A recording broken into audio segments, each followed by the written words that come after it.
네, 어제 법원이 청소년 방역 패스에 대해서 효력 정지 결정을 내렸습니다. 판결문에서 학원, 독서실, 스터디 카페 등 3종 시설에 대한 방역 패스 적용을 본안 소송이 종료가 될 때까지 효력을 정지한다라고 밝혔는데요. 이에 대해 보건복지부는 성인 인구의 6.2%에 불과한 미접종자들이 12세 이상 확진자의 30%를 차지하고 있고 또 중증 환자 사망자의 53%인 상황에서 미접종자의 건강상의 피해를 보호하고 중증 의료체계 여력을 확보하기 위해서 방역 패스 적용 확대는 필요하다면서 본안 소송을 신속하게 진행하고 항고 여부를 결정하겠다라고 밝혔습니다.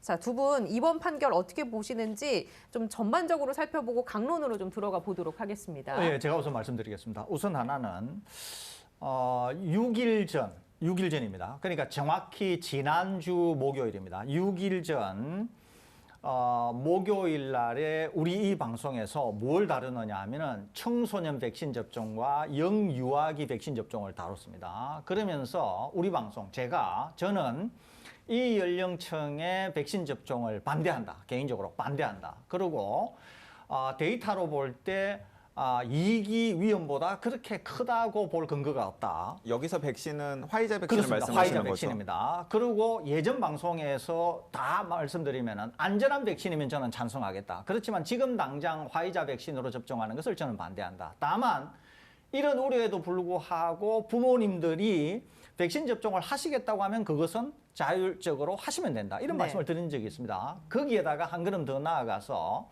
방역 패스 내지 백신 패스와 관련해서 저는 반대한다. 왜냐하면 백신 접종을 반대하니까 방역 패스도 반대한다. 이 층에 대해서. 그렇습니다. 예. 여기에 대해서. 그다음 이 층에 대해서. 다른 연령이 아닙니다. 청소년과 에 대한 겁니다. 그러면서 방역 당국에 재고를 요청한 적이 있습니다. 이 연령대의 백신 접종을 막기를 꺼리는 분이 많고 이익이 위험보다 크다고 볼 근거가 없기 때문에 방역 패스를 해서는 안 된다. 그렇기 때문에 재고해야 된다고 한 게 불과 지난주 목요일입니다. 예. 그러는데 일단 법원이 우리 방송에서 다룬 내용 그대로 일단 판결을 한 측면은 있습니다. 물론 판사가 가지고 계신 어떤 견해가 있어서 우리가 약간 검토해 볼 거는 있는데 일단 법원의 판결은 우리 방송에서 제기한 것처럼 이 연령대의 이익이 위험보다 크다고 볼 근거는 다소 미약하다. 동시에 바로 그런 측면 때문에 방역 패스를 지금 당장 해서는 안 된다. 이렇게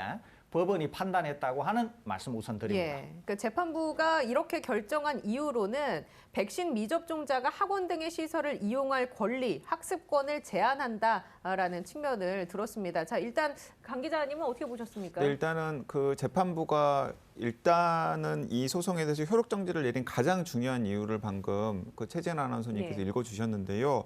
학원이나 독서실, 스터디 카페 같은 경우에는 청소년 입장에서는 선택이 아니잖아요. 그러니까 학원 다녀야 되고 독서실 다녀야 되고 스터디 카페를 다녀야 하는데 예를 들어서 방역 패스를 받지 않으면은 이런 곳들이 입장을 하지 못하기 때문에 대부분의 청소년들은 이런 곳들을 다니기 위해서 본인이 원하지 않는데도 혹은 여러 가지 걱정이 되는데도 어쩔 수 없이 백신을 접종해야 되는 상황이 생기는 것이고 이제 그런 상황을 놓고서 아까 설대 교수님께서 설명하신 것을 놓고 보면은 화이자 백신이라는 것이 청소년들에게 성인에 비해서 일정 정도의 위험이 더 크고 그리고 위험 대비 이익을 대비했을 때 이 연령층에서는 백신의 이익이 과연 클지에 대해서도 전문가들 사이에서도 논란이 있는 상황이기 때문에 이런 것들을 염두에 두고서 일단은 이런 것들에 대한 청소년 방역 패스에 대해서는 다시 한번 재고할 필요가 있지 않겠느냐라는 이제 사회적인 의제를 만드는 데 있어서는 저는 이번 판결에 의미가 있다라고 생각합니다. 자, 그런데 이제 개인적으로 한 가지 걱정이 되는 대목은 무엇이냐면 이제 판결문을 따져봤더니 방금 최지은 아나운서님께서 설명하신 그런 부분들 외에도 과학적이고 의학적이고 방역에 관련된 판단을 이 판사님께서 하셨더라고요. 근데 그런 부분에 대해서는 저는 좀 상당히 걱정스러운 대목이 있다는 생각이 듭니다. 판결문 안에 내용이 어떤 게 언급이 됐는지 알려주실까요? 네, 예를 들어서 첫 번째 이유는 이렇습니다. 방역 패스의 적용에 따라 미접종자에게 가해지는 피해가 크다는 사실. 그리고 또 이 학원이나 독서실, 스터디 카페 업종의 특성 때문에 접종을 압박할 수밖에 없다라는 내용은 문제가 있다라는 게 첫 번째 이유입니다. 그거는 이제 일부 인정을 할 수 있다라는 거죠. 근데 두 번째는 무엇이라고 이야기를 했었냐면 백신 접종자에 의한 이른바 돌파 감염이 상당수 많다라는 걸 염두에 두었을 때 미접종자 집단이 코로나19를 확산시킬 위험이 크다고 볼 수 없다. 그러니까 판결문에 들어가 있는 내용이죠. 네, 이제 이런 취지의 내용이 판결문에 들어가 있거든요. 이 부분은 어떻게 보십니까? 이거는 교수님? 문제가 많죠. 왜 네. 그러냐면 우리 방송에서 다룬 바가 있는데 이게 바로 산수를 잘못해서 생긴 문제거든요. 산수. 우리 방송에서 정치인 얘기하고 다른 분들 얘기하면서 산수를 잘못해서 생긴 문제라 그랬지 예. 않습니까? 오늘 데이터는 제가 없어서 그러는데 한 2주 전 데이터라고 가보겠습니다. 2주 전 데이터에 가면 지금 우리나라 매일 나오는 사망자, 위중증자, 사망자와 위중증자와 관련해서 공히 백신 접종 한 분하고 백신 접종 안 한 분이 숫자가 같이 나온다니까요. 그러는데 60대 이상이 대부분 사망자지 않습니까? 근데 60대 이상에서 그러면 반반씩 나온다고 할 때 60대 이상에서 백신 접종을 한 분이 거의 95%예요. 그러면은 백신 접종 안 하신 5%가 숫자로 하루에 100명의 만일에 사망자가 나온다고 하면 50명이나 나온다는 거예요. 아니에요, 이게. 그래서 제가 그걸 계산을 하면서 설명을 드린 바가 있습니다. 그러니까 동시에 어떻게 얘기가 될 수 있냐면 우리가 한창 의료 체계가 압박을 받을 때, 즉 위중증 사망자가 굉장히 많이 나올 네. 때도 백신 접종을 안 하신 분들이 미친 영향이 거의 반이나 된다는 거죠. 백신 접종을 하신 분이 95%나 되는데도 불구하고. 이것을 제가 산수를 가지고 설명한 적이 있다니까요. 그러니까 지금 전체적인 판결의 판단 부분은 저희들이 이해를 한다고 하더라도 강 기자님 지적하시는 것처럼 판결문에 있어서 바로 이런 문제는 전문성이 없는 분이 산수를 잘 못해가지고 생긴 문제이거든요. 그런데 우리 방송에서 여러 번 말씀드렸지 않습니까? 그 누구라고 하더라고. 정치인이건 아니면은 선거와 관련해서 표를 들고 있는 국민이든 방역이라고 하는 거는 고도의 전문적인 영역이기 때문에 그 전문적 영역마저도 침해하면 안 된다니까요. 예. 그러면은 방역의 기조가 흐트러지면서 오히려 그것이 칼이 되어서 우리를 위협할 수 있다니까요. 그런데 지금 판결문에도 그런 인식이 고스란히 드러나 있다는 거죠. 오히려 강 기자님이나 제가 걱정하는 것은 판결의 마지막 판결이 아니라 판결문에 드러나 있는 판사가 가지고 계신 인식, 방역과 관련한 인식, 이것은 우리가 한번 짚고 넘어갈 필요는 예. 있다. 그런 생각은 듭니다. 그러니까 이제 욕심 같아서는 이 판사님을 모시고 혹은 뭐 이 판사님뿐만 아니라 다른 판사님들까지도 다 모아놓고 설 교수님이나 제가 이제 과외라도 좀 해주고 싶은 예. 상황인데요. 산수부터 제가 차근차근. 생각하기에는 전문가들한테 자문을 얻은 것 같긴 합니다만은 제대로 자문을 받지를 못했어요. 그렇기 때문에 굉장히 중요한 판결문에 이런 엉터리 내용이 이제 실리게 되는 거죠.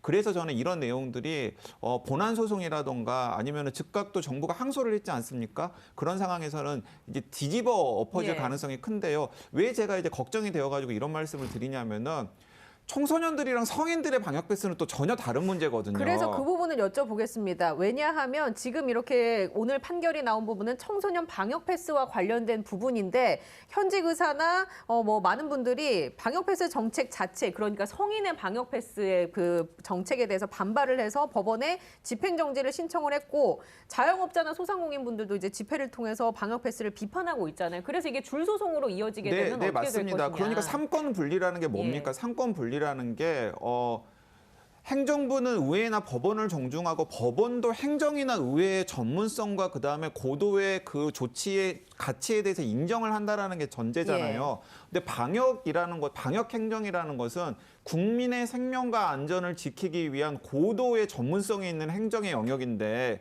그 전문성이 있는 행정의 영역에 대해서 제가 생각하기에는 이번 법원의 판결문을 꼼꼼하게 뜯어보면 결론과 상관없이 본인들이 판단할 수 없는 전문적인 영역에 대해서도 과도하게 개입했다라는 측면이 있고요. 이게 이제 나중에 청소년 방역 패스에 대해서 법원이 문제 제기를 했으니까 카페나 식당에 대해서 영업 정지를 하거나 혹은 방역 패스 하는 것에 대해서도 우리 법원으로 가져가 보지 않을까? 그리고 이제 법원으로 가져갔을 때 뭔가 사려 깊지 못하고 제대로 판단을 하지 못하는 판사를 운이 나쁘게 만난다 그러면은 우리나라 방역에 구멍이 뚫리게 되는 예. 것이고 그 구멍이 뚫린 피해는 고스란히 우리 시민들이 다 안을 수밖에 없는 상황이 되는 거거든요. 그러니까 이제 이런 부분들에 대해서 판단을 하는 판사나 혹은 법원 전체가 좀 굉장히 사력 있고 신중하게 접근을 해야 되는데 그런 부분에서는 판결문의 내용을 뜯어보면 굉장히 아쉬운 대목이 많다. 라는 생각이 듭니다. 예. 제가 좀 덧붙이겠습니다. 예를 들면 이런 거예요. 제가 우리 방송에서 데이터로 계속 말씀드리지 않습니까? 위중증에서 연령 분포가 어떻고 사망에서 연령 분포가 어떻고 전체 누적 사망자에서 80대가 어떻고 제가 말씀드리지 않습니까? 자, 만일에 우리가 가정을 해볼게요. 이렇게 하겠습니다. 백신 접종에 걱정이 있으신 분들이 있기 때문에 만일에 당국이 60대 이상은 백신 접종을 하지 않겠어. 백신 접종을 오직 59세까지만 하겠다고 하면은 난리가 날 겁니다, 이게. 완전히 방역 상황도 굉장히 나빠질 거고 수없이 많은 사상자가 나오겠죠. 사망자가 나올 거예요. 위중증자도 많이 나올 거고.